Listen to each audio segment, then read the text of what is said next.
Everyone नमस्ते हजुरहरूलाई प्रियाको किचनमा स्वागत छ। आज मैले हजुरहरूको लागि परवल आलुको तरकारीको रेसिपी लिएर आएको छु।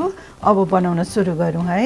यो परवल चाहिँ मैले यो फ्रोजन लिएको हो, यो प्याकेटमा पाइन्छ फ्रोजन परवल, त्यसकै बनाउन लाग्दैछु। अब फ्रेस जस्तो त हुँदैन हैन, त्यही पनि अब हामीलाई त अब नपाएको हुनाले यही फ्रोजन परवल पनि मिठो लाग्छ। मैले हिट अन गरेर ओक राखिसकेको छु, ओक तातिसकेको छ। अब तेल राखौँ, आफूले कतिको तेल खाने गरेको छ हैन, त्यही अनुसारले राख्नुपर्छ। अब परवललाई चाहिँ अलिकति बढी नै तेल भयो भने चाहिँ यो परवल मिठो हुन्छ। अब हाफ चम्चा जिरा लिएको छु, यो राखिदिउँ। यो जिराको ठाउँमा तपाईहरुले मेथी राख्नु भए पनि हुन्छ, तर मलाई चाहिँ जिराको बास्ना धेरै मिठो लाग्छ। अब प्याज राखिदिउँ। प्याजलाई अब एकछिन अलिकति ब्राउन हुने गरी फ्राई गरौँ। थोरै हिङ पनि राखिदिउँ। हिङलाई पनि मिक्स गरिदिउँ। यो प्याज पनि हल्का ब्राउन भइसक्यो। अब यसमा परवल आलु राखौँ। यो चाहिँ मैले एकदम सजिलो तरिकाले पकाउँदैछु। यो पनि हरेक तरकारीहरू धेरै तरिकाले पकाइन्छ।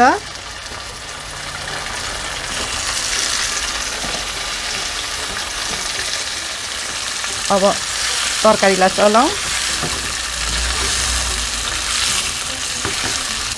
अब तरकारीलाई छोपेर 2 मिनेट जति पकाउँ। 2 मिनेट भइसक्यो, हेरौँ।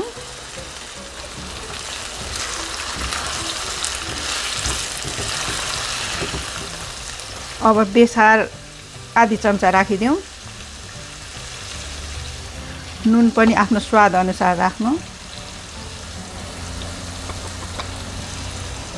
नुन र बेसारलाई मिक्स गरौँ तरकारीमा राम्रोसँग।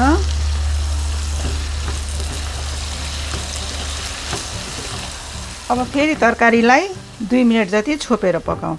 यो हिट चाहिँ हामीले मिडियम हिटमा राखेर पकाउनु पर्छ।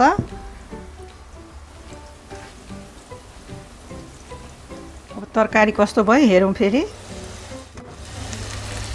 तपाईहरुलाई मेरो रेसिपी कस्तो लागिरहेछ, मन पर्यो भने मलाई लाइक, कमेन्ट र सब्स्क्राइब गरिदिनु नबिर्सिनु होला। अब हाम्रो आलु पनि पाकिसकेको छ। अब यसमा अदुवा लसुन राखिदिउँ। अदुवा र लसुनको पेस्ट मैले 1-1 चम्चा गरेर लिएको छु, राखिदिउँ। अब यसलाई पनि राम्रोसँग मिक्स गरिदिउँ तरकारीमा।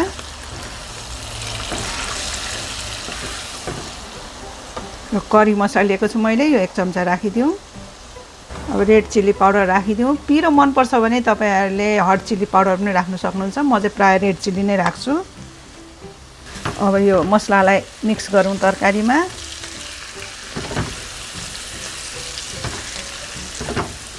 अब यो तरकारीलाई चाहिँ हामीले खुल्लै मिडियम टु हाई हिटमा एकछिन पकाउँ। अब मसला पनि भुटिसक्यो। अब एउटा टमाटर काटेर राखेको छु मसिनो गरी, यो पनि राखिदिउँ यसमा। अब तरकारीलाई यो 2 मिनेट जति छोपेर पकाउँ। 2 मिनेट भइसक्यो, हामीले हेरौँ। अब यो टमाटरलाई यसरी थिचिदिउँ।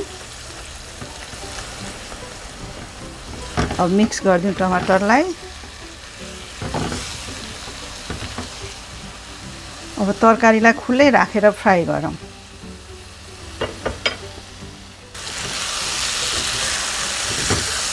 परवल आलुको तरकारी विभिन्न तरिकाले बनाउन सक्छौँ हैन। त्यसमा मैले एउटा यो बनाएको छु। अब तपाईहरुलाई अझै पनि म परवल आलुको रेसिपीहरू लिएर आउने छु। हाम्रो परवल आलुको तरकारी तयार भइसकेको छ। अब यसलाई म डिस आउट गर्छु है।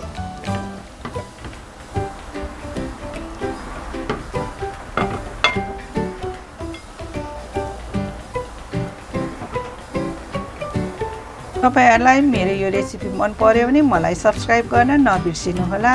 यस्तै गरेर फेरि म अरु नयाँ रेसिपी लिएर आउने छु। त्यतिन्जेलसम्मको लागि बाइ।